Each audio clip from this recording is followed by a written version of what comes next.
Bonjour à tous et bienvenue dans cette autre émission sur Au cœur de la famille. Et nous sommes bien sûr sur la chaîne télévision CFTV, la source d'eau vive télévision.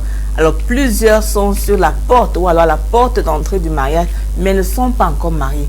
Mais le constat qu'on fait, c'est que certains se comportent déjà comme des mariés. Aujourd'hui, nous voulons encadrer ou alors recadrer pour mieux vous aider à identifier les limites à ne pas franchir lorsqu'on est fiancé avant d'entrer dans le mariage. Bien sûr, nous parlons de fiancés, les limites à ne pas franchir avant le mariage. Bien sûr, pour en parler, on a toujours des personnes de qualité, de choix, des experts choisis uniquement pour vous. Et à ma gauche, ma chère sœur, pasteur Pascal Tabi. Bienvenue Pascal Tabi. Merci Nelly, merci de m'avoir ici. C'est bien de toujours avoir un pasteur dans votre plateau comme ça, parce qu'on peut avoir des aspects aussi bibliques sur ce genre de notions, l'encadrement, parce qu'on fait beaucoup d'encadrement des jeunes au mariage, à l'église. C'est bien d'avoir aussi cette vision. Alors, à ma droite, notre psychothérapeute des couples, Ozengam, tu es encore là aujourd'hui. J'ai dit que chaque fois que tu es dans la vie, on va profiter de t'avoir. Merci d'être là. Merci. Alors, Patricia, notre expert en relation. C'est vrai que tu as beaucoup de casquettes, mais on va garder d'abord notre casquette d'expert en relation. C'est très important pour nous. Merci Patricia d'être encore là. Merci d'être aujourd'hui. Merci de m'avoir invité. Alors, on va aider tous nos jeunes fiancés ou les futurs fiancés à vraiment comprendre le contenu de la relation des fiançailles pour éviter des débordements qui peuvent souvent causer même des préjudices à la future vie de couple. On en parle tout à l'heure quand on revient. Restez sur la même chaîne de télévision, la source d'eau vive télévision. C'est la même émission Au cœur de la famille. À tout à l'heure.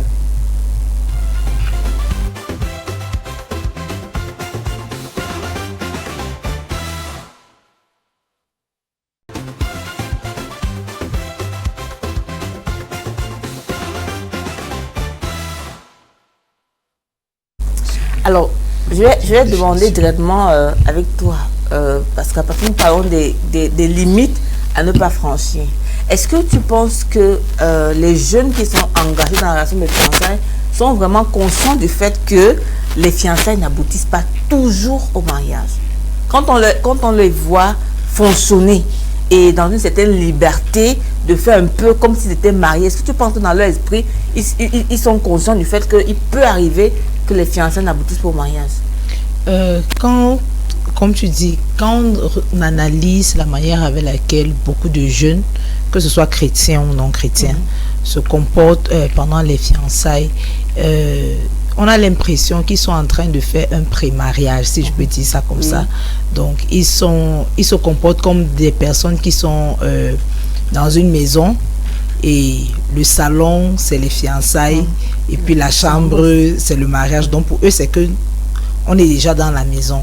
Alors que les fiançailles, ce n'est pas seulement un moment de préparation au mariage, mais c'est un moment de savoir si on va y arriver. C'est un moment où on doit chercher à se connaître et voir si véritablement ça va aboutir au mariage. Parce qu'il y a les fiançailles qui se rompent. Il y a des personnes qui font plusieurs mois ou plusieurs années de fiançailles et les fiançailles se rompent pour une raison ou une autre. Il n'y a pas forcément de raison, mais l'idée est de dire aux jeunes que il faut vraiment être conscient du fait qu'on voudrait vraiment que vous mariez. Quand vous annoncez votre mariage, nous sommes contents du fait que vous allez vous marier, mais ça peut s'arrêter. Et il faut éviter que si la relation de fiançailles se rompt, que les gens soient vraiment choqués du genre, j'avais déjà fait beaucoup de choses, on était déjà allés, on avait déjà fait ce genre de choses.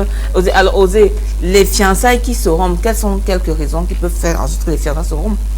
Parce que avant qu'on aille dans les limites, mais vraiment, je voudrais vraiment qu'on mette un peu l'accent sur le fait que ça peut se rompre et quels sont les éléments qui peuvent amener à cette rupture-là. Peut-être avant de dire quelles sont les raisons, peut-être il faudrait venir, c'est quoi les fiançailles? Elle a dit, c'est un temps, comme le pasteur a dit, c'est un temps, pas seulement un temps de préparation, mais aussi évaluer si l'engagement qu'on a pris, on peut le tenir. Mais les fiançailles sont pas sur le plan juridique, quelque chose comme un acte, mais c'est un fait juridique. Et il peut avoir des conséquences, effectivement. Il peut avoir des conséquences, pas parce que c'est un fait qui est acté, pas parce qu'on vit ensemble ne veut absolument rien dire, c'est le concubinage. Et ça, une autre dynamique sur le plan juridique. On en a même parlé. On a parlé d'une autre émission. Les fiançailles peuvent devenir un fait qui peut être avoir un impact juridique quand il y a des éléments qui montrent un engagement. Par exemple, on a fait une cérémonie de fiançailles, on a pris, il y a un jour de mariage établi, il y a des éléments qui engagent, qui montrent qu'on a pris des engagements fermes et formels. C'est ça qui peut avoir un impact sur le plan juridique. Et la question c'est... Quels sont quelques éléments forts à ce qu'une relation de fiançailles n'aboutisse pas au mariage? Elles sont nombreuses. Elles sont nombreuses parce que parfois les fiançailles sont dues par les deux personnes seulement. C'est-à-dire que deux personnes se disent, dès qu'on a pris la promesse, on se considère comme fiancé. Bon, on a pris la promesse à deux, on n'a pas la vie des parents.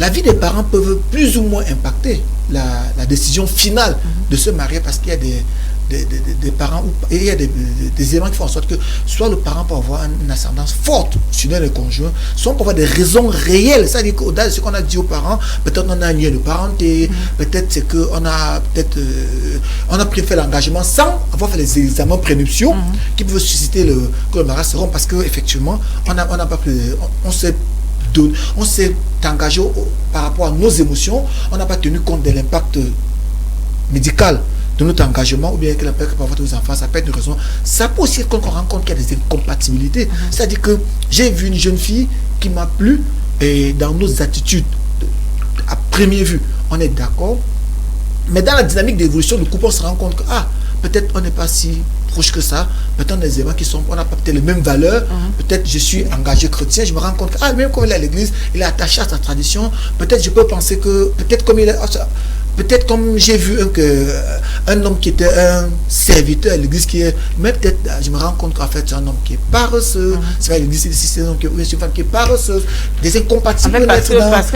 Parce que le fait qu'on soit déjà dans la relation, on a le temps de mieux se connaître, de mieux regarder, de mieux évaluer, intérieurs à chacun de conjoints, finalement à se décider. Parce que la période de fiançailles, ce n'est pas un temps d'engagement, mais c'est un temps d'observation. Mais c'est bien de dire ça parce que dès lors qu'on comprend que ce n'est pas cette promesse-là ne lie pas comme dans le mariage, parce qu'il y a un peu une alliance. Dans le mariage, il y a une alliance, mais les fiançailles, c'est pas une alliance. Donc il n'y a pas d'engagement. Parce qu'il y a l'alliance. On a un engagement plus subjectif qu'objectif. Subjectif en ce sens que nous sommes engagés à nous mettre ensemble pour un projet.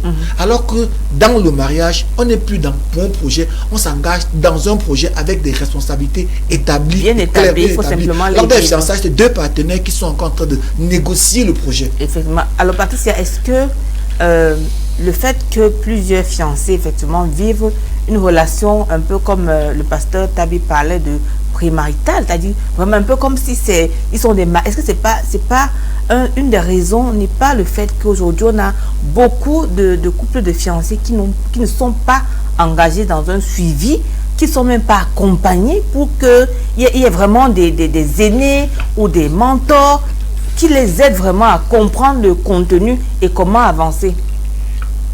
Je pense, Nelly, que les raisons sont fortes. Avant d'arriver là, je voudrais compléter un peu la question de mon grand frère tout à l'heure, Osé.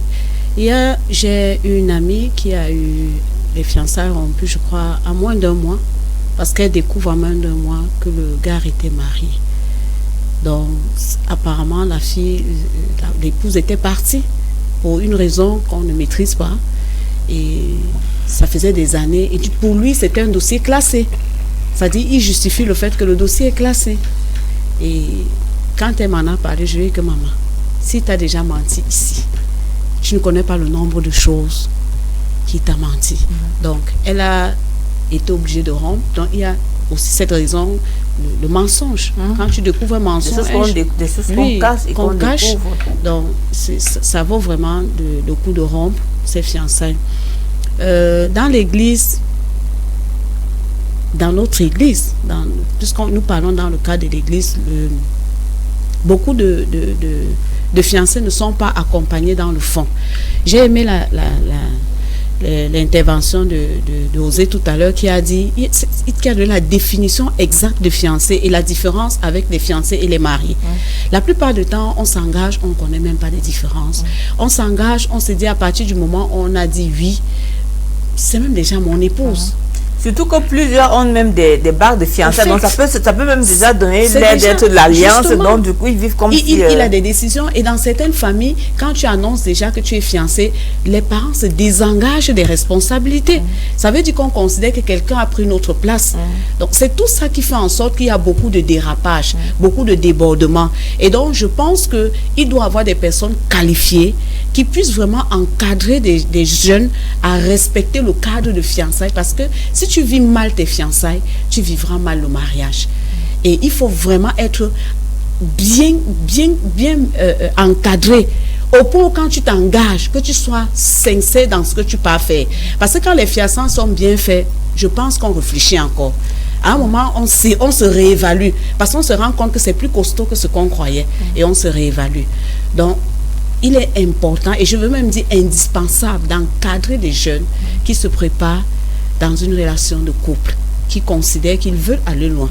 C'est important, mais Pascal, il y a aussi le fait que plusieurs jeunes disent qu'ils n'ont pas besoin forcément d'un encadrement, d'un suivi, parce que les parents à l'époque n'ont pas fait de suivi.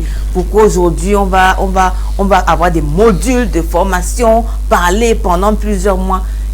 Est-ce que, je voudrais vraiment interpeller ces jeunes qui pensent comme ça, parce que c'est mauvais de penser, est-ce que nos parents d'avant n'avaient pas d'accompagnement?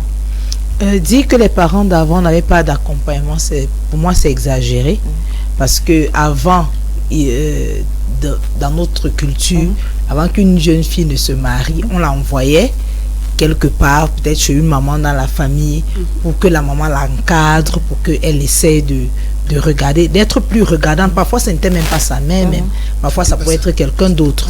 Donc pour l'encadrer, pour lui montrer comment faire et tout. Donc dire que les parents d'avant n'avaient pas d'encadrement, c'est pas exact. Et puis les temps changent, et parce que les temps changent, les batailles de nos parents ne sont pas nos batailles.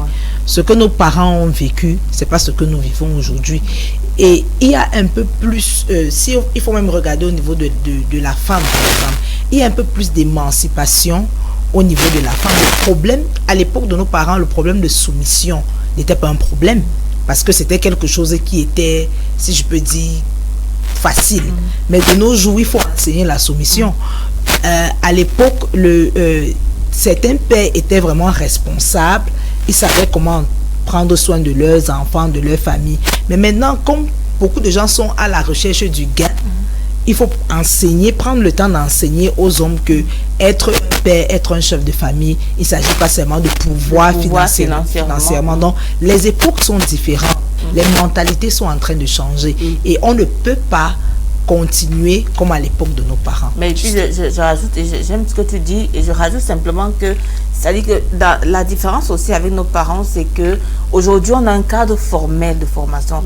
Par exemple, actuellement, mon mari et moi, nous suivons des fiancés, c'est-à-dire on a des fiancés qu'on suit au Cameroun et qui sont à l'extérieur. Et c'est une exigence chez nous, on fait un suivi de fiançailles sur 6 mois. Et donc on a des modules qui sont bien établis, on a des séances qui sont bien définies, on a le timing qui est défini. Mais avant, là c'est formel. Puis on revient, là c'est formel, parce que c'est encadré. La période de 6 mois, l'horaire, le jour, on vous donne même des ateliers à faire. Mais avant, c'était pas formel, c'est-à-dire que la maman, il n'y avait pas de modules, elle n'avait pas un cahier, des cours et tout ça, mais il y avait effectivement cet accompagnement-là. Et on met l'accent dessus pour que ceux qui disent que nos parents n'avaient pas de formation, c'est faux. C'est une mauvaise lecture. Ils étaient vraiment accompagnés. Les jeunes garçons étaient accompagnés par leur père. Les pères les coachaient d'une certaine manière, et même à la cuisine, pendant que les gens font la cuisine, les mamans parlent aux enfants qu'un mari, on fait comme si, on ne fait pas comme ça. C'est une forme de coaching, même si ce n'était pas formel, c'était informel, mais il y avait ça lui osé. Oui, peut-être, je ne suis pas d'accord que ce soit un cadre formel. C'était un cadre formel, ça, parce que quand une jeune fille épousait allait dans sa belle famille, elle passait un petit moment avec sa belle-mère pour apprendre à connaître son époux, auprès de qui elle a la mère que sa belle-mère. Le combat belle-mère, belle-fille n'était pas aussi criard que maintenant. C'est presque dans la majorité des familles maintenant un combat belle-mère, belle-fille. Parce que chacun veut s'accaparer du fils. pauvre de lui-même. À l'époque, peut-être ce n'était pas des formations, mais c'était un cadre formel. Une fille savait que quand je me marie, je vais passer 1 mois, 2 mois chez ma belle-mère pour connaître mon beau-fils. Vous savez, vous êtes des femmes, vous toutes. Plusieurs façons de faire, je dis peut-être l'ondolé. L'autre va dire que je mets d'abord l'huile, je mets la tomate. L'autre va dire que je mets d'abord la tomate, je mets l'huile à la fin. L'autre va dire que je commence par bouillir les arachides, tout ça c'est l'ondolé. C'est le goût différent à la fin. Ça fait que l'homme avait sorti d'un moule. La femme sortant d'un moule, elle venait apprendre le moule, le style particulier que son mari avait. Ils avaient moins de problèmes. Aujourd'hui, nous sommes dans une dynamique où nous sommes tous les enfants de l'école, nous sommes les enfants occidentalisés, nous sommes les enfants européanisés. On veut vivre cette vie européenne avec ça a un impact, ça a des conséquences dans nos vies. C'est pour ça que les gens pensent que non, il n'y a pas de formation formelle. S'il y avait des formations à l'époque, si nos parents partaient à l'école, on apprenait à devenir un homme. Il y avait des initiations pour devenir un homme. Ce qui fait qu'il y a des choses qu'un homme savait naturellement que voilà comment je fais, voilà comment je fais. Je prends un exemple peut-être plus sur ça. Une jeune femme savait que quand on grandit, enfin dans la maison on grandissait, on a appris à respecter ce qu'on appelle l'assiette du père et tout ce que ça comporte. Même si c'est sale, même si les assiettes sont finies à la maison, on ne touche pas. Parce que c'est assiette de fer. Aujourd'hui, on ne connaît plus ça. À cause de quoi? Du modernisme. Ça veut dire que c'est ce manque de formation, ce manque de coaching que pourtant nos mamans ont suivi et qui n'ont pas transmis à cause de fait qu'on est tout le temps dehors de cette évolution. C'est vraiment c'est un peu dans ça que je parle d'informel. Parce qu'aujourd'hui, un fiancé qui a fait 6 mois de formation a des modules. Et il peut, quand il va être expérimenté, il peut transmettre ça. Nos parents, c'est-à-dire il n'y a pas cette transmission-là. C'est oral. Voilà, c'est oral. Donc, on sait ça, on dit... Notre culture, elle est orale. Ça ne peut pas... Bon. Et puis, je dis, en fait, c'est lié à notre contexte, comme le pasteur, parce que dans la modernité, les choses sont plus... les choses sont différentes. Elles ne sont plus... Ce n'est plus oral. Même quand on éduque les enfants, il y a des programmes, il y a des choses qu'on doit faire, et c'est important. Alors maintenant, est-ce qu'aujourd'hui, on voit des fiancés? C'est-à-dire que quelqu'un vous dit, on est fiancé, et puis 2 mois, à peine 3 mois, on est marié. Alors, la question que je vais poser, je la pose d'abord à Patricia. Est-ce que les fiançailles ont un délai? Est-ce qu'il y a un délai raisonnable de fiançailles? Est-ce que 3 mois de fiançailles, ça suffit? Ou alors il faut 5 ans comme j'en vois et que je connais des gens qui ont fait plus de 5 ans de fiançailles? Alors est-ce que la durée des fiançailles est importante? Ou est-ce que la durée des fiançailles, la longueur, ou alors, détermine la réussite de la future vie de couple? J'ai d'abord envie de dire, je pense qu'à un moment donné, nous sommes nous-mêmes malhonnêtes, nous sommes devenus malhonnêtes envers nous-mêmes parce que quand je regarde l'école, quand un parent attend d'un enfant un niveau, un ingénieur, il est sévère dans ses études. Il y a des formations qui ne loupent pas. Quand on veut conduire un véhicule, on passe par l'auto-école. Mais quand on s'engage dans le mariage, il n'est pas question d'une formation. Donc, on se dit, il n'y a rien de nouveau à apprendre dedans. Et je me dis, est-ce qu'on n'est pas malhonnête envers nous-mêmes? Parce que les gens bafouent les préparations au mariage et ne prennent même pas ça au sérieux. Vous allez voir des jeunes qui s'engagent, mais qui ne respectent même pas les horaires ou les devoirs qu'on donne. Parce que pour eux, ils ne voient pas le besoin. Comme une autre m'a dit dernièrement, mais est-ce que ma mère a échoué son mariage? Pourtant, elle n'a pas fait ce genre de choses. Je ne sais pas pourquoi l'Église nous contraint à ça. Mais disons-nous des vérités.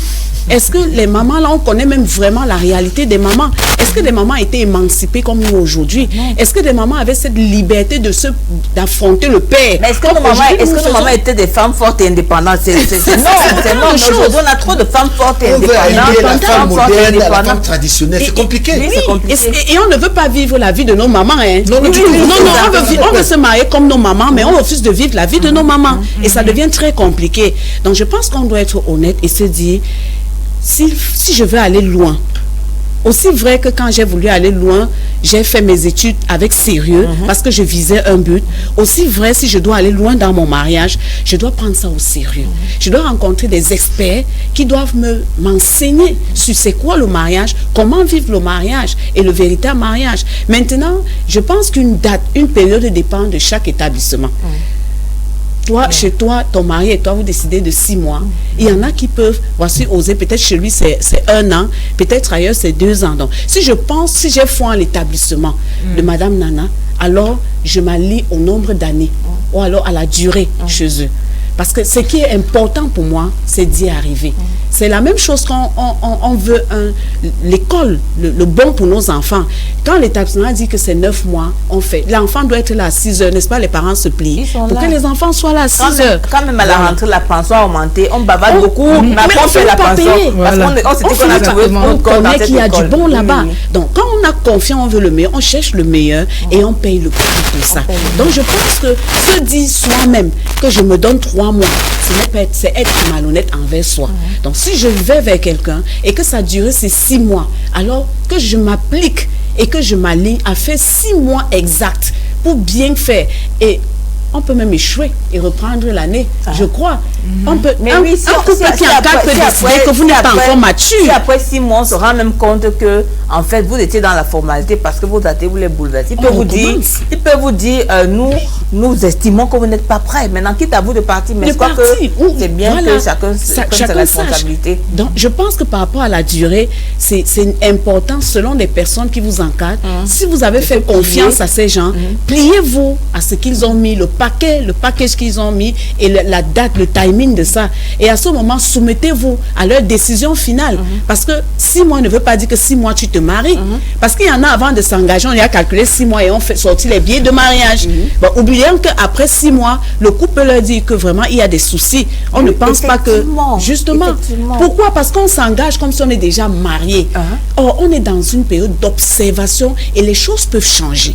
Et on peut découvrir l'autre sous une casquette qu'on n'avait pas imaginée. Donc, soyons vraiment sincères. Et puis, mais je reviens oser. Merci Patricia. Est-ce que le fait que les fiançailles durent plusieurs, parce qu'elle a dit ils seront soumis, mais est-ce que les fiançailles qui durent 3 ans, 4 ans, 5 ans, c'est pour faire quoi en fait? Est-ce que ça ne devient pas un danger pour les fiancés? Est-ce que ça ne devient pas vraiment, ça ne les met pas vraiment dans une condition de marier? Parce que je connais des gens qui sont à plus de 5 ans de fiançailles. C'est vrai qu'il y a des raisons pour vous expliquer des choses, mais la réalité c'est que on a plus de 5 ans de fiançailles. On s'interroge, ils font quoi en fait c'est tout le suivi? Bon, je ne sais pas si ceux qui font 5 ans sont suivis. Je crois que parfois c'est des raisons qui sont liées au fait que peut-être un parent dit non, peut-être on se dit qu'on n'a pas encore suffisamment d'argent, des choses comme ça qui font que les fiançailles durent. Moi, c'est que les fiançailles fassent 1 mois, 6 mois, 10 ans. Et puis qu'est-ce qu'on fait pendant ces fiançailles? C'est qu'est-ce qu'on fait? Je connais des gens qui ont fait 3 mois de fiançailles, qui se sont mariés, mais qui n'ont pas de problème. Comme j'en connais qui ont plus et qui ont la peine à communiquer simplement. Le plus important, qu'est-ce que nous faisons? Première chose, c'est quel est l'état de chaque conjoint individuellement. Parfois, je pensais que les conjoints, au début, je pensais que les conjoints matures, qui savent ce qu'ils veulent, peuvent être plus facilement flexibles pour tenir les coups fiançailles. Ah ben c'est très compliqué. Parce qu'ils ont des personnalités établies, de fortes personnalités. C'est-à-dire que je suis à 35 ans, c'est-à-dire que je suis habitué à. Il va venir casser tous les éléments. C'est très compliqué. Tant qu'on n'a pas compris que le jour de notre engagement, parce que je suis né un jour, elle est née un jour, le jour où nous nous engageons, le nous naît ce jour.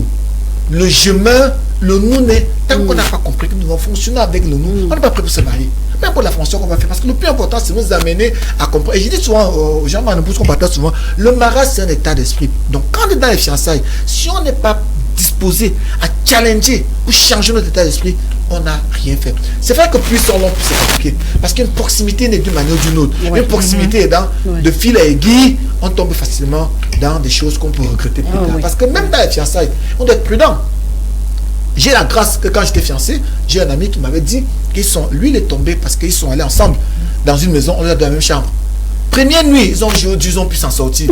Deuxième nuit, ils n'ont pas pu s'en sortir, ils ont couché ensemble. Alors leur principe de ne pas coucher ensemble. Donc moi quand je savais, j'ai dit à mon épouse, ok, nous allons, on revient, tu dors chez vous. Moi je dors à l'hôtel, on repart. On revenait dans la ville. Parce que j'avais des mots au moins éviter parce que on va dire l'esprit de la chair est faible, c'est nous qui disposons la chair est faible. Donc pour moi la période de fiançailles, qu'elle soit plus ou moins longue n'est pas le plus important. Qu'est-ce qu'on fait? Mais quand c'est long, c'est très compliqué. C'est très compliqué parce que nous sommes obligés de mettre beaucoup de barrières à beaucoup de choses. Finalement, notre vie de couple est habituée à des barrières. C'est-à-dire que nous sommes donnés plein de limites pour ne pas franchir. On s'est habitué longtemps à beaucoup de limites. Et puis donc, maintenant, quand on se marie, ensemble, on est habitué. C'est habitué à ça. Ça fait partie de notre routine, en fait, des limites. Donc du coup, on ne peut pas s'épanouir. Donc pour moi, les fiançailles doivent être bien raisonnables. Le contenu doit mais bien... seulement, on doit avoir un bon contenu par rapport aux fiançailles. Peu importe la date qu'on se donne, on se donne un bon contenu. Mais aussi, on doit avoir des principes. C'est-à-dire à ne pas franchir. C'est-à-dire que parfois, on veut bien. Mais quand on n'a pas de limites, facilement on tombe. En ce sens que, parce que le thème c'est les limites à ne pas franchir. Si on se dit, nous sommes fiancés, il y a un capital émotionnel qu'on développe. On va se retrouver dans une chambre, qu'on ne veut pas les choses, même si on ne fait rien. Le cerveau. C'est pour ça que je crois que Jésus dit aux gens que, mais je pense comment les gens qu'on peut convoiter. Et je fais mais tant que tu as convoité, quand tu as péché avec elle, parce que le péché commence dans notre cerveau. Le problème que nous avons, c'est dans la pensée. C'est pour ça que le mariage doit être un état d'esprit. Même les fiançailles doivent être un état d'esprit. Qu'est-ce que nous devons pouvoir ne pas faire ou ne même pas aller? La gestion de ce temps est importante que la longueur. Alors, Pascal, alors tu es pasteur, parce que moi je connais cette réalité-là. Comme tu es pasteur, c'est bien. Il y a des fiancés qui sont en bain. Hein? C'est-à-dire qu'ils ont déjà tout organisé. Là-bas, on va venir, on va faire ceci, on a fait ça. Et quand ils arrivent seulement à l'église, vraiment, comme ils ont souvent les euros, c'est-à-dire qu'ils ont les dollars, là, on voit rapidement un pasteur que, bon, pasteur, on veut se marier, telle date, bénissez le mariage.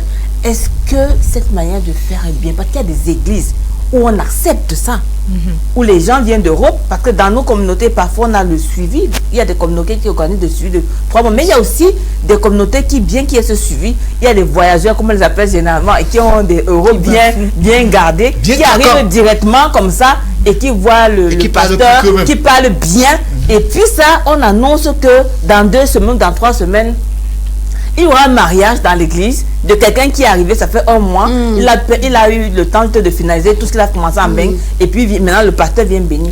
Cette manière de faire là, est-ce que ça ne dévalorise pas l'institution du mariage? Au-delà de dévaloriser l'institution du mariage, cette manière de faire, c'est la pure méchanceté. C'est la méchanceté parce que en tant que pasteur ou en tant que leader, on doit se soucier du bien-être des personnes. Qu'on les encadre directement ou pas, on doit se soucier de leur bien-être et on doit se rassurer que Jésus soit glorifié.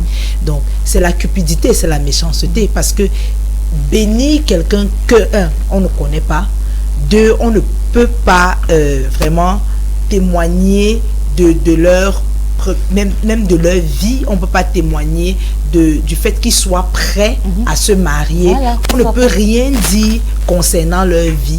C'est la cupidité. Parfois, c'est les recommandations. Il y a quelqu'un de l'église qui connaît le pasteur et il fait une recommandation. Pour moi, c'est la cupidité, c'est la méchanceté. Et il faut qu'on sache qu'en tant que leader, on va rendre compte à Dieu des âmes qu'il a amenées vers nous. Même si ce ne sont pas des personnes qu'on a encadrées directement, toute personne qui l'a amenée vers nous, on va rendre compte. Et on doit la vérité aux gens. On leur doit la vérité. On leur doit la vérité. Si tu dis que tu es serviteur de Dieu, si tu dis que tu es pasteur, ce que tu dois aux gens, c'est Jésus et il est la vérité. Donc on leur doit la vérité. On ne peut pas bafouer. Parce que la vérité, c'est que on va prendre l'argent, on va les bénir. Ils vont partir. Et après qu'ils auront les problèmes, là, un jour, ils vont même te maudire dans leur cœur parce que tu aurais dû leur dire la vérité. Tu vois. Donc, je me dis, c'est vraiment... C'est désolant qu'on ait ce genre de personnes. Mais, je crois que dans tout sac de haricots, il y a toujours les mauvaises graines. Donc, et si un pasteur accepte cela, c'est juste qu'il ait la mauvaise graine dans le sac. Parce que quelqu'un qui est vrai, quelqu'un qui veut que Jésus soit glorifié dans les vies des gens, ne peut pas accepter ce genre de choses. Une personne qui a une idée claire quand même des enjeux du mariage. Parce que tout ce que ça même si quelqu'un ne connaît pas, n'est pas conseiller matrimonial. Oui, bien sûr. Le fait que tu sois un serviteur de Dieu, Dieu n'a pas commencé avec l'église, il a commencé avec la famille. Avec la famille. Donc, ce sont des principes, ce sont des choses que toi, en tant que serviteur de Dieu, tu dois connaître. Tu dois connaître. Et ce sont les choses que tu dois défendre. Donc, même si Dieu ne t'a pas appelé vraiment dans le cadre du mariage, tu dois défendre cette institution parce qu'elle est une institution fondamentale dans le corps de Christ. Exactement. Dans l'église. Alors on va revenir parce que j'ai une série de questions très importantes pour nos experts. On va revenir le temps d'écouter notre petite capsule de notre médecin Toko, Cassandre, et on revient dans quelques instants, toujours sur la Source d'eau vive télévision. À tout à l'heure.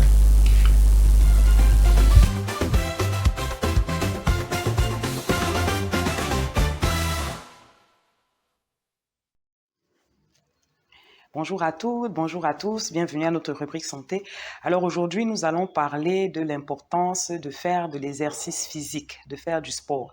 Alors aujourd'hui, je ne vous parle pas de la grosse activité sportive, de jogging, activité en salle et tout ça. Si vous pouvez, c'est vraiment très bien. Mais si vous êtes un peu flemmard, si vous êtes pas très sport, il y a vraiment des exercices que vous pouvez faire tranquille à la maison sans vraiment vous casser un ongle. Comme dit vulgairement l'expression. En tout cas, il est très important de maintenir une activité physique régulière. Alors, si vous habitez ou si vous travaillez dans un bâtiment à étage, c'est très intéressant de prendre les escaliers plutôt que l'ascenseur. Pourquoi ne pas sortir en fin de soirée au moment où le soleil se couche pour faire le tour de pâté de maison? Et à la maison, si vous aimez danser, vous pouvez mettre de la musique et simplement exécuter des pas de danse pendant 5 à 15 minutes, histoire de vous dépenser un peu. Ça peut avoir l'air de rien, ça peut donner vraiment l'impression qu'on ne fait pas grand-chose, mais je vous assure que sur la durée, ça porte du fruit. Alors, le sport, ce n'est pas seulement pour ceux qui veulent perdre du poids, surtout pas. Le sport, c'est vraiment pour entretenir son corps. Alors, peu importe la corpulence que vous avez, peu importe le poids que vous faites, vous devez faire du sport parce que ça permet à votre cœur d'être en forme. Ça permet vraiment à votre cœur d'avoir une activité physique régulière. Ça permet d'éliminer les graisses, ça permet d'éliminer le sucre. Donc, vraiment, c'est tout bénef. Et alors, le bien que ça fait au cerveau, surtout quand on le fait en s'amusant, surtout quand on le fait en musique, c'est vraiment quelque chose qu'on ne peut pas expliquer. Pourquoi pas en groupe? Alors vraiment, si vous êtes paresseux, vous pouvez voir sur Internet maintenant, il y a toutes sortes d'applis qui proposent des exercices sportifs sans vraiment trop se fatiguer, sans vraiment transpirer. 5 minutes par jour, si vous pouvez le faire tous les jours, ou alors 15 minutes 2 à 3 fois par semaine, c'est largement suffisant. Alors, j'espère que ces quelques mots vous ont encouragé à commencer à faire du sport bientôt et très régulièrement. À bientôt pour une autre rubrique. Bye!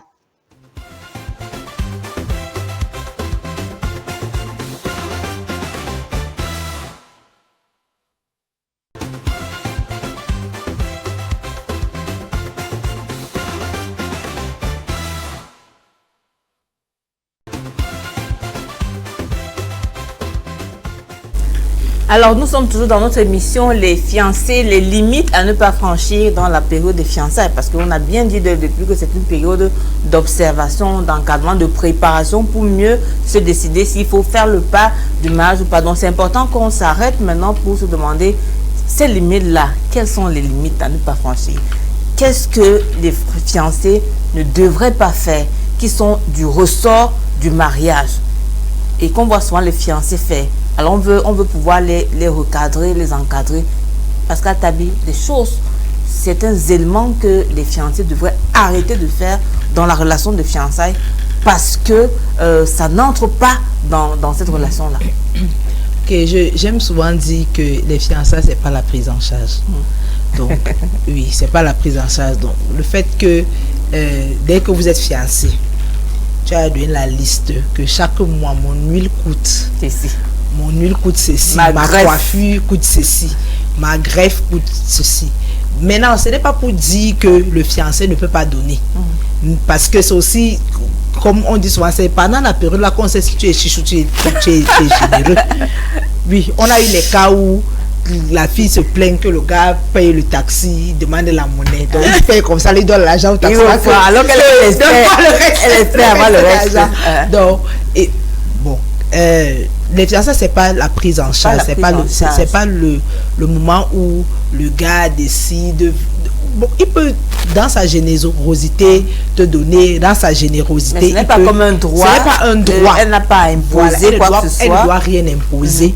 Lui aussi ne doit rien imposer.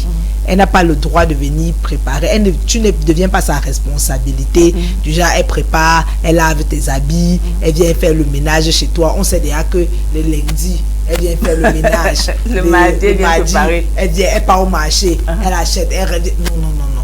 Ce n'est pas une prise en charge. Premier point, les fiançailles ne sont pas une prise en charge. Et quand on parle même, ce n'est pas aussi la prise en charge des familles. Parce que parfois, ce sont même les parents, comme elle disait tout à l'heure, les parents se désengagent. Dès qu'il y a quelque chose, c'est la mère qui demande que ton fiancé dit quoi. Il n'a rien à dire. Il n'a rien à dire. Il ne dit rien, il n'a rien à dire. Et quand peut-être, même dans les familles, on voit que dès qu'il y a une cérémonie et tout, on s'attend à ce que le fiancé donne la contribution, ou la fille vient préparer, c'est elle qui pile déjà le tarot là, il faut qu'elle montre que elle est mariable. Est-ce que ça veut quand même dire qu'elle ne peut pas aller faire ça? Ça doit être de son plein gré, ce n'est pas une obligation. C'est bien de ça doit être de son plein gré. Même toi-même, Nelly, si ton ami a le deuil chez eux, tu vas te lever de ton plein gré pour aller l'aider, pour aller... Sachant que quand il y a un grand événement, il y a du travail, on n'a pas besoin d'être fiancé pour aller faire ça. Donc, mais ce n'est pas que si elle ne vient pas, on fait les problèmes. On commence à dire est-ce qu'on doit m'épouser? Voilà, ce n'est pas obligé, c'est plus une obligation. Et les fiançailles, ce n'est pas... J'aime souvent dire fiancé que vous n'êtes pas biologiste. Donc, ce n'est pas le temps d'explorer le corps pour voir si la partie compatibilité, fonctionne. Si la partie fonctionne. Beaucoup disent comment si ça ne fonctionne pas. Vous n'êtes pas biologiste, ce n'est pas le moment. Ce n'est pas le moment de regarder le corps, ce n'est pas le moment d'examiner le corps. Le corps là, il faut d'abord laisser ça. Il faut laisser ça, c'est pour le mariage. Donc, les limites vraiment à ne pas franchir. Merci, c'est très pertinent. C'est les deux là. Il faut pas, c'est pas la prise en charge. Que ce soit de l'un ou de l'autre, et encore moins des familles. Voilà. Et ce n'est pas un cours de biologie où il faut apprendre les parties et tout ça toucher. On dit qu'il faut goûter.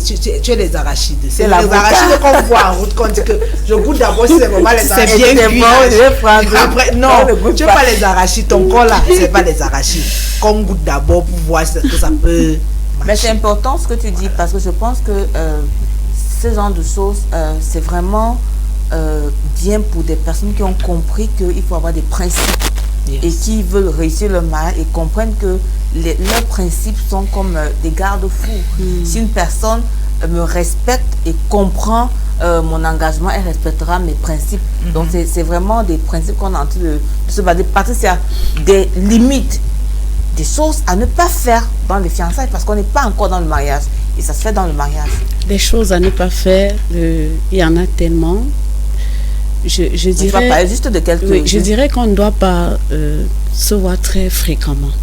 C'est-à-dire, je pense que les fiancés doivent maintenir une certaine distance.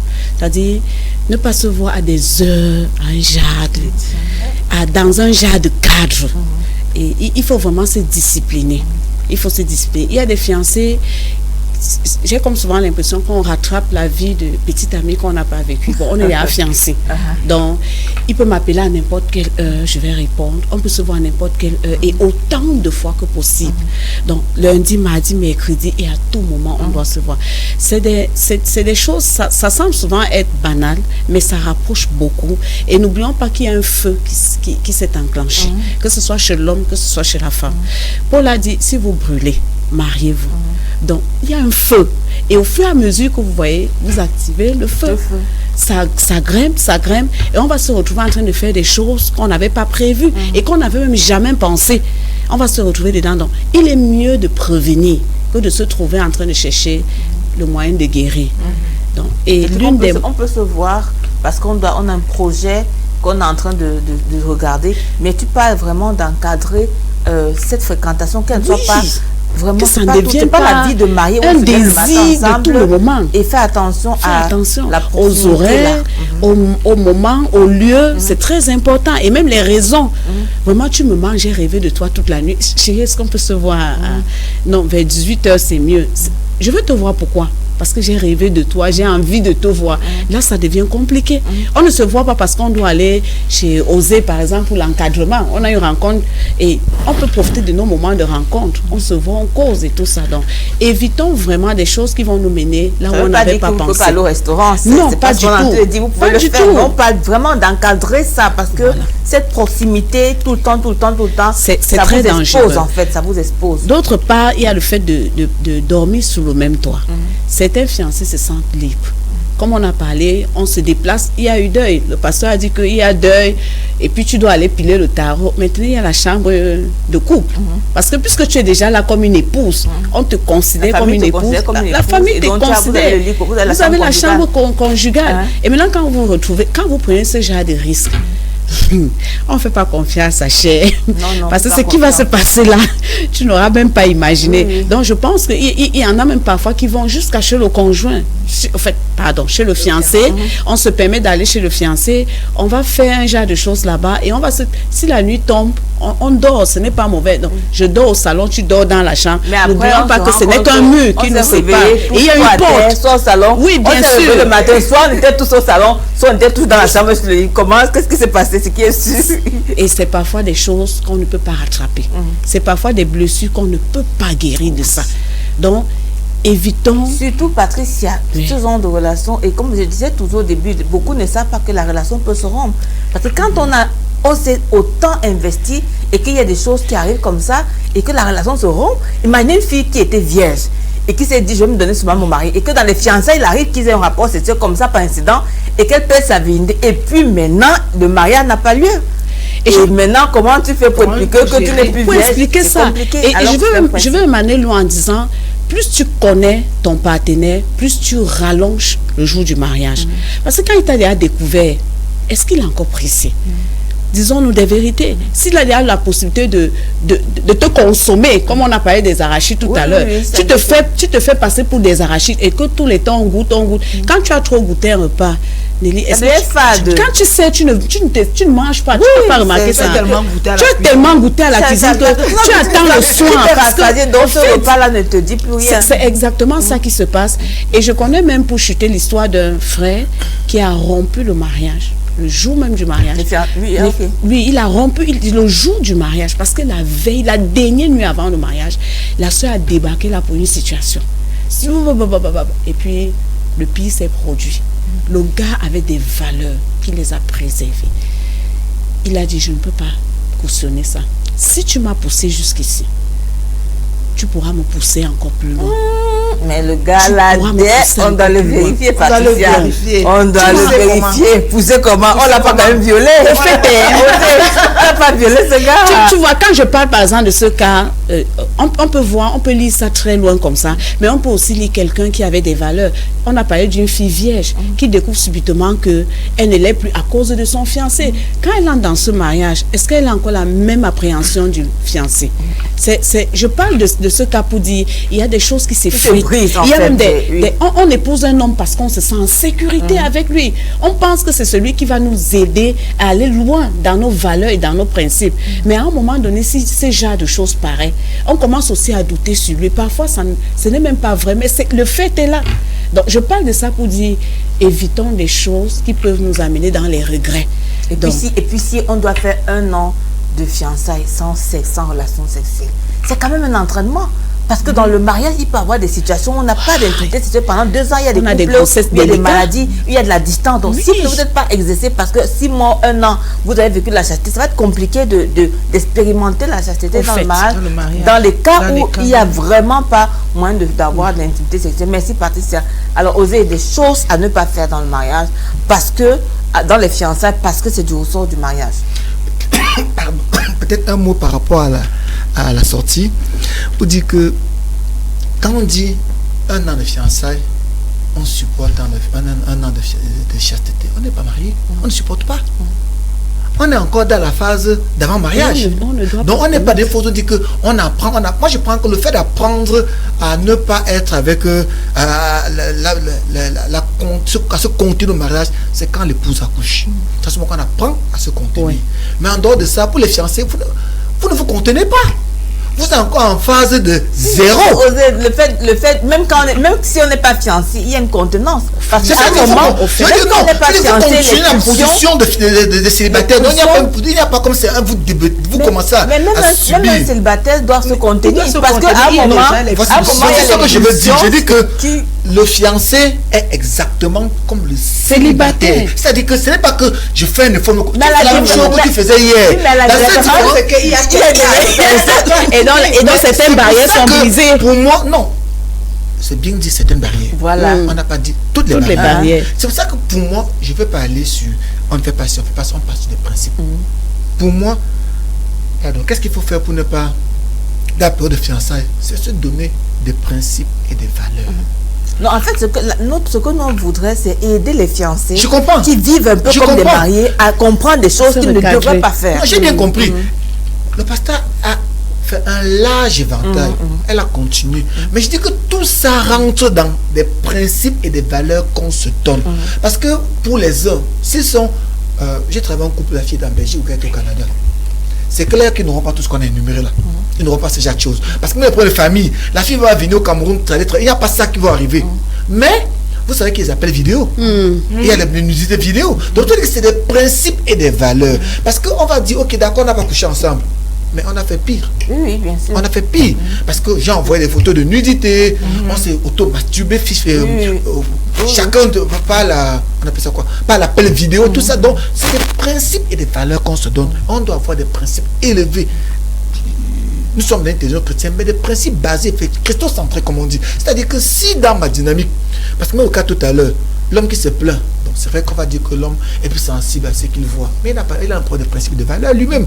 Parce qu'au jour d'aujourd'hui, quand je suis à Yaoundé, ma femme n'est pas là. Est-ce que je ne vois pas de belles femmes? Qu'est-ce que je fais? Elles sont très nombreuses. C'est moi, ce sont mes valeurs, mes principes à moi qui me donnent d'être au-dessus d'un ensemble de choses. Donc quand on est fiancé, si on n'apprend pas à se donner des principes et des valeurs, on apprend dans une situation aussi à voir l'autre que soi-même, on ne va pas s'en sortir. Parce que je vous ai dit que si on n'a pas compris que quand on s'est engagé, on a commencé avec le nous. Ce n'est plus elle m'a forcé, mais il m'a amené. C'est que c'est très compliqué. Donc pour moi, je corrobore entièrement parce que le pasteur a dit ça, dit qu'il n'y a pas de prise en charge, il n'y a pas d'exploration physiologique ou bien physique et tout. Vraiment, il faut qu'on s'en sorte de ce genre de détails. Parce que vous voyez, l'exploration parfois vient d'un état d'esprit, comme je disais tout à l'heure. Si on se rencontre à des heures difficiles, je travaille avec un couple, le gars n'est disponible que le soir. Parfois, au moment où on travaillait, il fallait qu'il lâche la fille qui travaille. Pour travailler la fille, il fallait qu'il se retrouve dans la chambre. Dans une chambre pour qu'on travaille sur WhatsApp, au téléphone, ou bien au téléphone. À un moment donné, il a commencé à me dire qu'il n'est plus d'accord pour le faire parce qu'il se sent mal à l'aise. Je l'ai compris, lui dit que c'est le mal parce qu'on va travailler des éléments, on va discuter, ils seront à deux dans une chambre. Vous allez faire le thème sur l'intimité sexuelle. Non, même pas ça. On n'a même pas besoin d'arriver à ce sujet. Dans son esprit, il n'est plus à l'aise. Il n'est pas à l'aise. Et ça, j'ai aimé. Parce qu'il est vrai. Il est vrai avec lui-même. Parce qu'il a senti ses limites franchies. Il y a des gens qui sont des dabos qui disent que non, ça ne me dérange pas. Mais après, ce qui va se passer, va se passer. Il m'a dit qu'il est mal à l'aise. Donc, c'est pour ça que je m'attarde sur les principes qu'on se donne. J'ai besoin de me dire, voici mes valeurs. Voici mes principes. Je ne fais pas. Et comme on dit, quand on voit le mal de loin, on s'en éloigne. Qu'est-ce que je fais pour éviter de tomber dans de tels pièges? Autant on va dire un jeune, même pas les poster des jeunes filles à demi-nu ou à nu dans ta chambre parce que ça te crée les idées. Autant le fiancé va se dire, ah si je fais ça, ça me met mal à l'aise. Moi j'estimais qu'il fallait qu'il trouve un cadre calme pour travailler. La chambre pour être un cadre idéal. C'était bien. J'étais à distance, ils sont à deux dans la chambre. Il m'a dit que tonton c'est compliqué. Vraiment je me sens mal à l'aise d'être avec dans la chambre à parler chaud parce qu'on est obligé de parler certaines minutes, on est obligé de se mettre à deux, il y a un téléphone, il y a une proximité qui naît. C'est parce qu'il a des valeurs. C'est parce qu'il a des valeurs. Mais puis quand tu parles de valeurs, je pense quand même que quand nous parlons d'encadrer, je pense que c'est important pour un couple de fiancés de vraiment s'accorder sur ces principes. On ne peut pas dire j'ai mes valeurs et l'autre a ses valeurs si on ne les met pas ensemble. Parce qu'en fait, il faut que dans la relation, on soit sûr que ce que moi je considère comme limite est ta limite. Parce que ça peut être ma limite. Ma limite peut être, vous avez des fiancés. Chacun sait bien ses valeurs. Oui, il y a des fiancés pour qui la barrière forte, c'est le rapport sexuel, l'acte sexuel. Absolument. Et vous avez des fiancés pour qui la barrière forte, c'est même des baisers. Alors, l'autre va te dire, mais pour moi, c'est pas un problème. Et l'autre te dit, pour moi, c'est un problème. À ce moment, on fait comment? Donc, il faut vraiment s'accorder s'accorde sur... Justement, tu ça. Oui. C'est qu'avant de travailler, en général, tu le sais, on donne nos conditions, ils donnent les leurs, on s'accorde, c'est-à-dire on se met ensemble sans être tombé en accord. Eux-mêmes d'abord. Je suis d'accord que dans les conditions, il y a des choses que même s'ils ne sont pas d'accord. Non, je dis il faut qu'eux-mêmes aient des accords. Je suis d'accord, je veux dire que même si eux n'ont pas les accords, nous amène à avoir les accords. C'est-à-dire qu'on vous dit, donnez-vous des limites personnelles. Et maintenant, voici mes conditions. Il y a un couple qui est venu me voir. Ils étaient à Douala, 2 villes distinctes, et ils sont venus par quelqu'un. Quand ils m'ont rencontré, ils m'ont dit ils veulent qu'on travaille sur les bases chrétiennes parce qu'ils sont chrétiens. Je leur ai dit, ok, premier principe, c'est que vous arrêtez de coucher ensemble. Qui t'a dit qu'on couche ensemble? Je connais combien de gens, je ne dois pas, on pose des bases. Ils m'ont dit, ok, on te revient. Ils sont plus jamais revenus. J'ai dit que si vous le faites, croyez-le ou pas, je saurais. Je suis sexuellement actif. Je connais comment les gens sexuels ont cette intimité. Je connais, même vous ne se voit pas. Il faut savoir. Il y a un chat d'attitude qui découle d'une certaine proximité, d'une certaine intimité. Donc si vous l'avez, on va se rendre compte. C'est aussi pour ça qu'on vous encadre, c'est pour éviter ton pied. Donc ils sont venus, ils ont fui. Je veux dire que on donne les conditions, mais eux-mêmes, on les amène à avoir des limites eux-mêmes. À se dire, ça, on ne fait pas. Tel je me mets mal à l'aise, tel je me mets à l'aise. Mais c'est vraiment, j'ai vraiment besoin de c'est important que les fiancés puissent comprendre l'intérêt d'être accompagnés.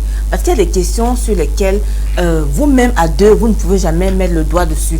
Parce que vous ne comprenez pas forcément le mariage, vous n'avez pas encore été marié. Ou l'impact que ça va avoir sur votre vie que vous posez. Vous avez des fiancés qui publient partout, on est fiancés, ils se sont connus, les familles sont au courant, on ne peut pas. Moi, j'ai eu encadré un couple de fiancés comme ça qui était venu pour un encadrement.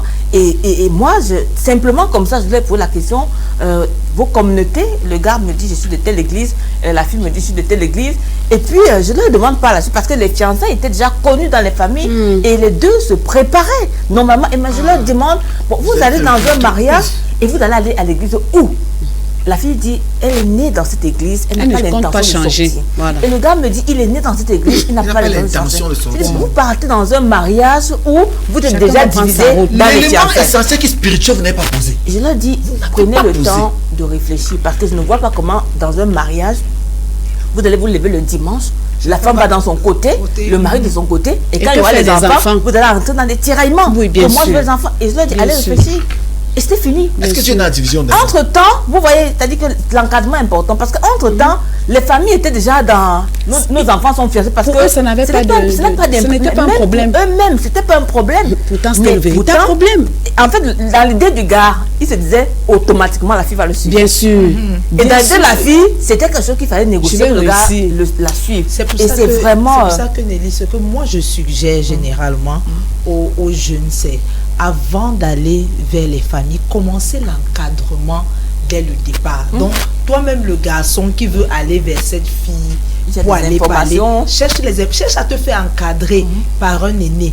Et puis, même quand au début de la relation, sur comment même impliquer les familles, faites-vous encadrer parce que le côté familial, c'est un autre côté. La manière avec laquelle les familles gèrent les fiançailles, c'est différent. Donc, c'est mieux de se faire encadrer avant. C'est mieux que ces principes dont nous sommes en train de parler, vous vous accordez dessus avant d'aller voir les familles. Parce que parfois, dans certaines familles, il y a des familles qui ne sont pas compliquées. Donc, dès que le gars vient là pour... Même si vous voulez vous marier demain, là, il n'y a pas de problème, il n'y a pas de souci. On vous accompagne même. On vous accompagne. Donc, je me dis, ce que moi je suggère généralement, c'est que faites-vous encadrer avant d'impliquer les familles. Parce que parfois, dans l'encadrement, on peut se rendre compte que ça ne peut pas donner. Ça ne sert à rien d'impliquer les familles. On commence à s'asseoir, on donne la date du toqué porte, la date de la dot, alors que ça ne va pas donner. Mais j'ai une préoccupation juste, parce que même se faire encadrer par les aînés. J'ai un problème avec les aînés. Parce que je vous ai dit tout à l'heure, le cas, c'est une aînée qui demandait à ce gars qu'elle peut venir chez toi le faire. Mais elle a oublié qu'elle-même, elle est tombée dans cette dynamique-là. Donc parfois, les aînés sont bien. Mais je crois qu'aller vers les experts, ça coûte un peu. C'est vrai. Mais c'est nécessaire pour votre plein épanouissement. Donc quand on parlait, moi quand je parlais de j'ai compris que c'était les aînés vraiment. Il y a des aînés qui... Alors on va revenir dans cette thématique avec notre rubrique La Confidence. On a reçu, on a des confidences et on va voir vraiment l'avis de notre espèce sur la même question des limites à ne pas franchir dans les fiançailles. À tout à l'heure.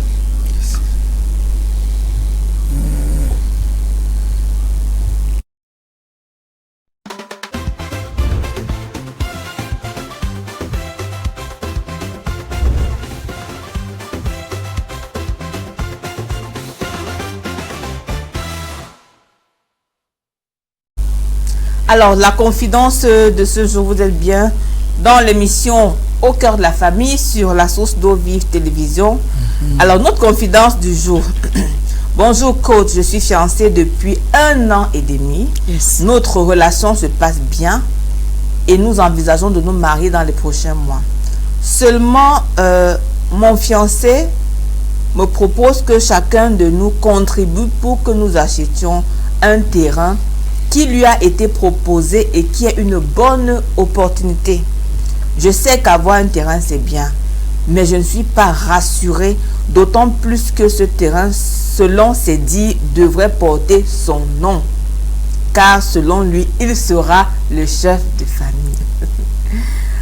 Alors, le terrain devrait être en son nom, il sera le chef de famille, il va être utilisé pour construire une autre maison après le mariage. J'ai vraiment besoin d'avis éclairés pour me décider sur quoi faire.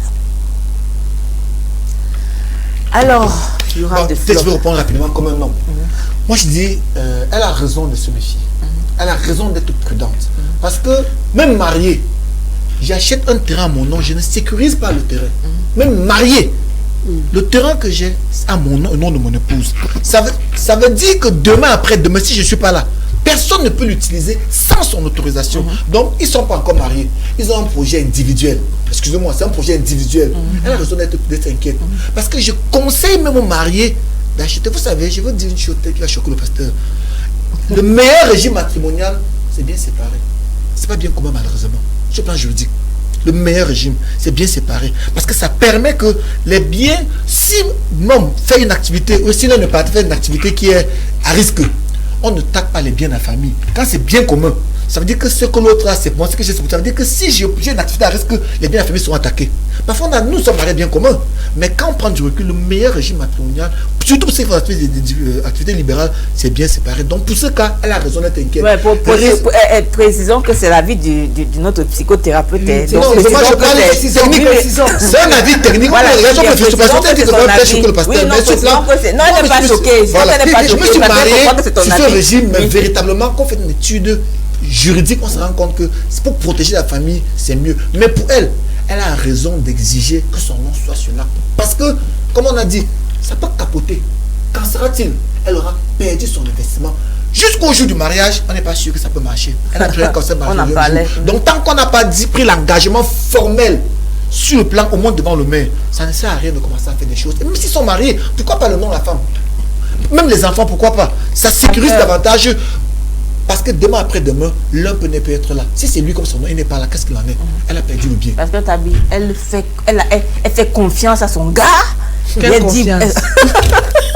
Alors, quelle confiance? Donc, vous comprenez que Pasteur Tabi a dit que mademoiselle n'essaie même pas de faire ça. Maman, regarde, il faut qu'on se dise la vérité. Même au-delà même de la séparation, qu'on se rend compte que ça peut pas marcher à la mort. On a eu les cas des fiancés qui sont, le gars est décédé ou la fille est décédée avant le mariage. On a vu, il y avait quelque temps à soi, la fille est décédée le jour du mariage. Oui, ça aussi. Le jour du mariage. En tant que la veille du mariage, c'était même le jour du mariage. Maintenant, donc, si le gars, vous avez cotisé pour acheter le terrain, le gars décède et le terrain en son nom. Seul. S'il décède le jour du mariage, tu fais comment? Tu fais comment? Ton argent est parti où? Non, je crois pas que c'est pas une bonne idée. C'est pas une bonne idée. Et même en tant que marié, quand vous achetez si vous achetez les trucs ensemble, vous devez mettre ça à vos noms. Donc, ce n'est même pas. Oui, éviter que les familles viennent arracher après. Oui, c'est pas.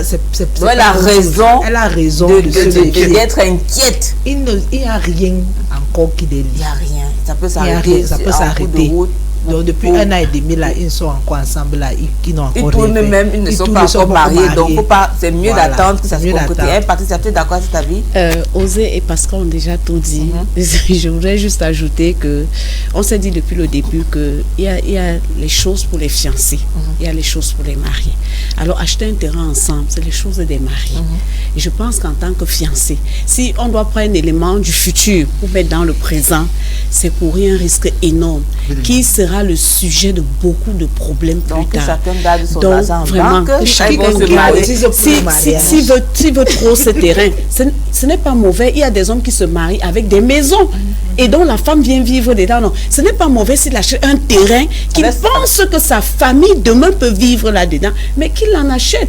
Il n'est pas obligé d'avoir la contribution de celle-là. Non, mais même encore, Patricia, moi je ne conseillerais pas à, si une femme a le choix, je ne conseillerais pas à une femme d'aller habiter dans une maison où le mari a acheté le terrain avant, parce que sur le plan légal, le propriétaire du sol est le propriétaire de tout ce qui est fait en haut. C'est-à-dire que si un homme a acheté un terrain avant le mariage, à son nom seul, si vous construisez là et que tu as même mis 10 millions et lui 1 million, la maison appartient à cet homme-là. C'est-à-dire que s'il y a des pépins, la famille a le droit de prendre cette maison. Tu vois un peu. Donc vraiment, c'est-à-dire que à moins que ça signifie que même s'ils achètent ensemble et qu'ils construisent ensemble demain et qu'il y a un litige, elle paie.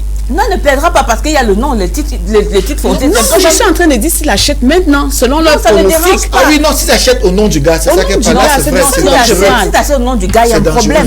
Mais s'ils achètent à deux, ça ne dérange pas parce que c'est un peu comme deux sœurs vont acheter, le titre aura le nom de deux personnes. Donc elle a vraiment raison. Allons-y rapidement dans la dernière.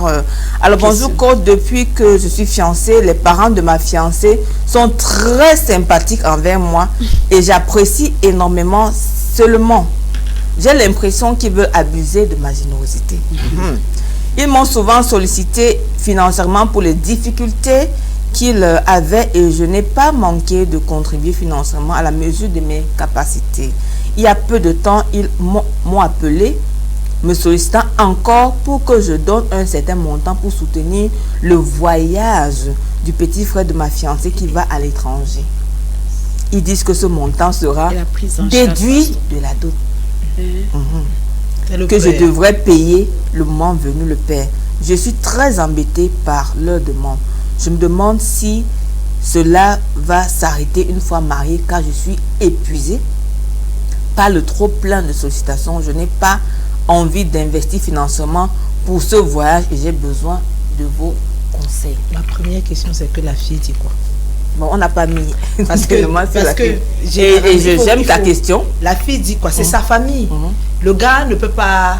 Il va juste dire qu'il ne peut pas, il n'a pas l'argent. Mais pour que ça s'arrête, il faut que la fille doit s'impliquer et elle doit imposer les limites dans sa famille. Ce n'est pas le gars à venir imposer les limites, c'est sa famille à elle.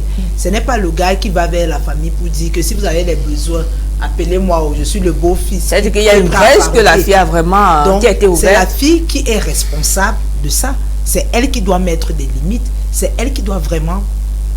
Moi, même comme je suis mariée ici, ma mère n'appelle pas mon mari pour lui demander quoi que ce soit. Si elle a un besoin, c'est pas moi qu'elle passe. Donc, chacun connaît sa famille. Oui, c'est très important. Chacun connaît sa famille. Donc, pour moi, au-delà de dire,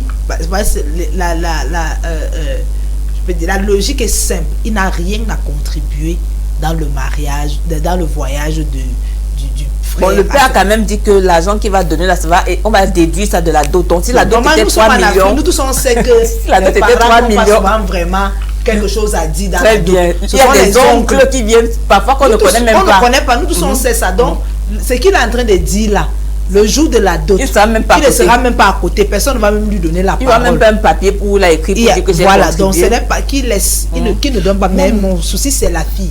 C'est à elle de mettre les limites et d'établir tout ce qui a établi dans sa famille. Elle était assez une passoire, elle a laissé faire tout le monde. Oui, mais moi, je pense pour ma part que je vois le problème ailleurs.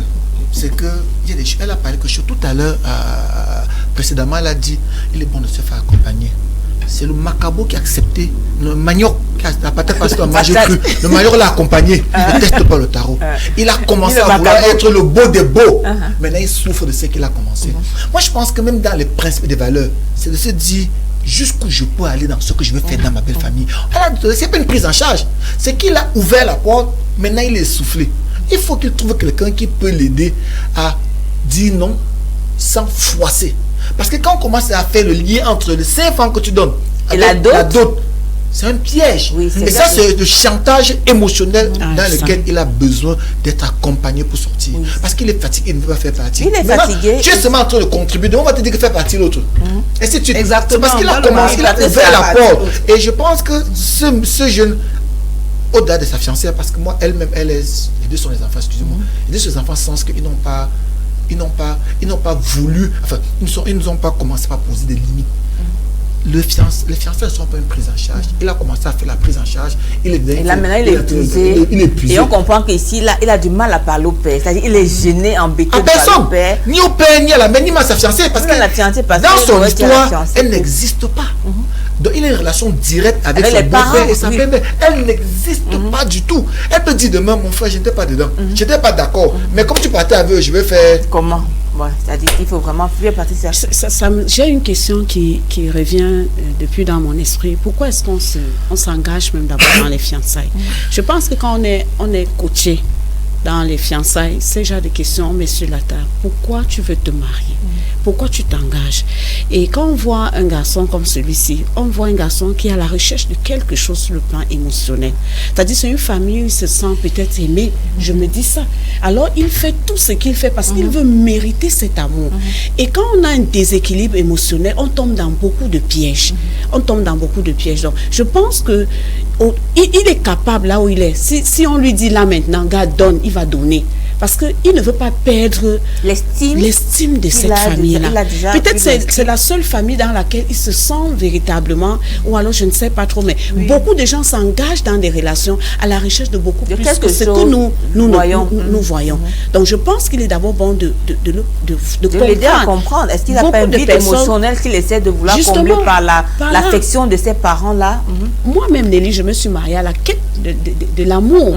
Je ne me suis pas mariée parce que j'entrais... Je voulais bâtir ou alors un projet de vie, c'était pas ça. J'avais besoin, je recherchais un équilibre dans le plan affectif. Et généralement, c'est des mauvaises bases. C'est des mauvais champs sur lesquels on s'engage. Et parfois, ce que tu vois n'est pas ça. Dès que tu vas entrer là, ce n'est plus la même façon qu'on va te traiter parce que tu ne connais pas les émotions. La Bible dit que le cœur de l'homme est tortueux. Vraiment, on ne fait pas confiance à un homme. Parfois, tu es le meilleur beau parce que tu as un peu de porte-monnaie pour l'instant. Et après, on a vu des gens se marier et perdre leur emploi. Tu deviens le chiffon. Mais celui qui était valorisé, un beau qui est plus beau, qui est le beau des beaux, qui est plus beau que toi. Et puis on te relègue au second plan. De côté. Donc, et puis tu perds un peu tout ça. Il est bien de perdre ça maintenant. Que d'entrer dans quelque chose que tu vas payer. Il a besoin de il ne peut pas s'en sortir parce qu'on comprend très bien que dans ce cas, il est épuisé, émotionnellement, il n'a même pas la force pour parler au père. Et puis la fille a un peu dépassé, on va dire, dans ce cas. Le pasteur a dit la femme est où? Donc c'est à ce moment qu'on doit aussi lui dire que la femme fasse surface et nous dise ce qu'elle pense de ça et l'aide, puisqu'il est épuisé. Il est épuisé et doit pouvoir... et les hommes ne se plaignent pas trop. Donc quand un homme se plaint, c'est que la goutte d'eau a débordé. Il a encore là parce que probablement qu'il aime cette fille-là. Il aime cette fille-là. Alors on va continuer notre émission dans la dernière partie, la partie des boîtes. La partie des boîtes. À votre avis, à tout à l'heure.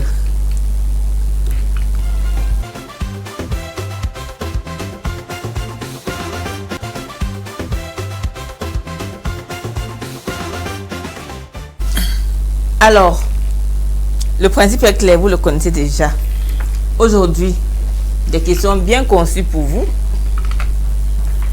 Alors, le pasteur Kabi, tu prends ta question. S'il te plaît, tu peux bien... voilà. Merci. Notre expert en relation d'aide prend sa question. J'espère que chacun va garder sa question. Hein, parce que on peut négocier aujourd'hui, on ne change pas. Vraiment, mouiller, c'est mouiller. Aujourd'hui, mouiller, c'est mouiller. N'est-ce pas? Donc, le principe est clair. On va commencer par le pasteur Pascal Tabi. Tu lis ta question et tu réponds d'abord de la manière la plus droite et puis tu peux faire quelques commentaires. Mais tu lis d'abord ta question. D'accord. Une femme doit-elle exiger de son fiancé une contribution financière aux événements de sa famille, non en lettres majuscules? Elle est brute, hein? On a dit que je réponde d'abord et puis explique un peu quoi. Parce que le fiancé, on a dit tout à l'heure, les fiancés, c'est pas la prise en charge que ce soit de la personne des familles. Et la fille peut demander, comme si tu as un événement, tu peux demander même à ta copine, à n'importe qui, de t'assister. Là-bas, demander une assistance, ce n'est pas exiger. Donc, dis par exemple que j'ai ma grande soeur qui se marie, est-ce qu'on peut l'aider par rapport à telle ou telle chose. Quand je vois un peu ce qui se passe, est-ce qu'on peut l'aider? Maintenant, si le gars dit que selon ses moyens, il ne peut pas, on comprend et puis on passe dessus. On ne se fâche pas. On ne se fâche pas, on ne fait pas les problèmes. On ne bloque pas. On ne bloque pas son WhatsApp. Sur WhatsApp, non. Il ne peut pas. Parce qu'il n'est pas obligé. Il n'est pas obligé de le faire.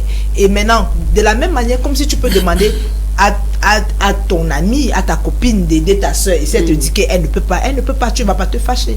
Donc, je ne pense pas que, quand je dis non, ce n'est pas qu'il ne peut pas donner, mais il n'est pas dans l'obligation de donner. Et elle ne doit rien lui exiger. En fait, elle ne doit rien exiger. Rien du tout. Ce n'est pas un droit que le gars contribue à ce que...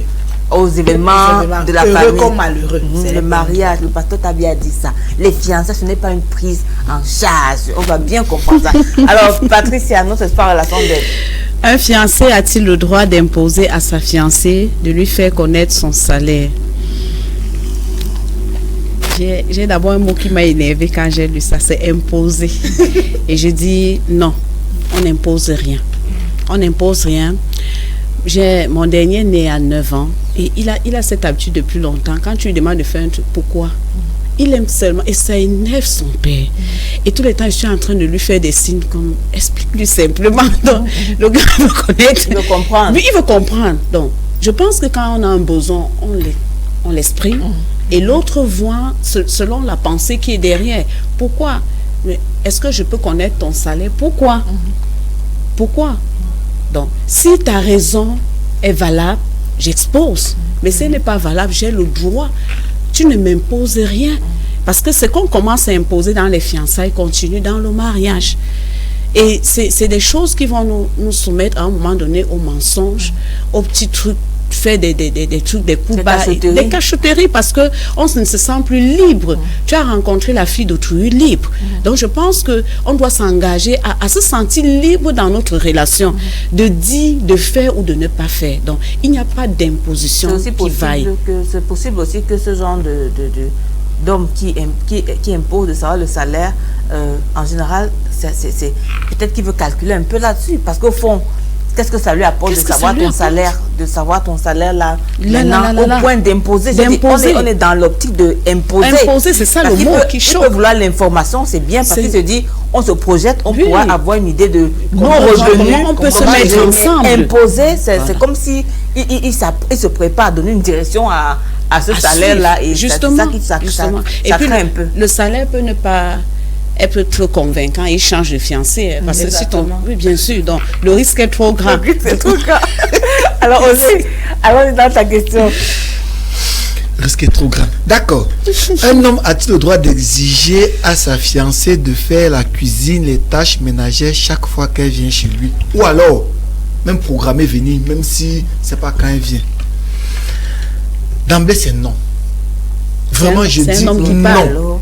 Je dis non, non et non. Pour une simple raison. La soumission de la femme commence le jour du mariage. Est-ce que tu peux nous redire ça? Je dis, est-ce qu'on peut exiger? Je dis non, non et non. La soumission de la femme commence le jour du mariage. En fait, tu veux nous dire que avant le mariage, un gars ne peut pas imposer à une femme quelque chose. Autant le gars n'impose, autant la fille n'impose pas. Il n'y a pas de prise en charge. Il n'y a pas de chef. Il n'y a pas de prise en charge réciproque. Parce que c'est une prise en charge. Parce que je veux dire une chose. Le jour du mariage, elle dit, je m'engage à t'être soumise. Ça commence là. Ça va commencer quand? Rien. Le jour du mariage, il dit, le jour du mariage, elle dit, c'est ce jour où véritablement l'autorité est établie. Avant le fiançailles, il n'y a aucune autorité. Nous sommes deux partenaires qui sont en train de négocier un projet qui peut ne pas aboutir. Il n'y a pas de soumission.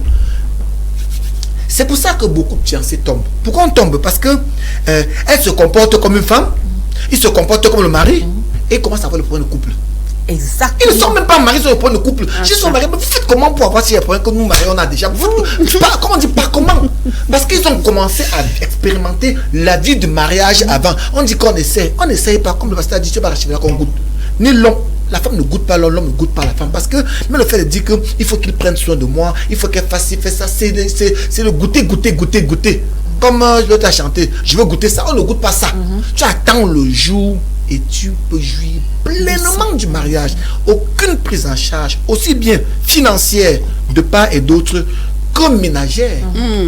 Ménagère, domestique. Merci Osée, vraiment, on ne pouvait pas sortir cette émission sans parler de ça. Parce que je pense que les femmes qui exigent, tu disais, pasteur, tu avais parlé au début, l'huile et tout ça, sont les mêmes femmes à se plaindre qu'il veut me dominer, il veut me faire ceci. Parce que quand le gars te donne l'argent, il s'attend à ce que tu sois une fille soumise. Quand il va parler, tu écoutes. Il ne veut pas, quand il parle, toi aussi, tu commences à parler très fort parce que tu as le master 2, master 3, master 4. Donc, autant tu ne veux pas qu'on t'impose une chaufferie qui n'existe pas, autant n'impose pas aussi une prise en charge alors qu'on qui n'existe pas. Dans le cadre de cette relation. Je t'ai dit une chose, c'est que il faudrait tout à l'heure parler à chaque fois commencer à dire qu'elle veut les mèches brésiliennes, elle veut les genres de ci, elle veut les genres de ça. Moi, j'ai dit une chose, c'est que la femme doit être consciente, le fiancé doit être conscient de la personne qu'il ou elle épouse. J'épouse un gars qui se bat. Peut-être par nos fiançailles, il s'est battu pour m'offrir une mèche brésilienne et tout. Mais il faut savoir que ça, c'est exclusivement dit dans Talakou. Quand nous sommes mariés, on va vivre la vraie vie. C'est-à-dire qu'il n'y a plus qui va se battre pour t'acheter parce que ce n'est plus, il t'achète. Maintenant, c'est vos moyens à deux que vous êtes obligés de gérer. S'il prend l'achète, achète une mèche brésilienne. On ne mangera pas.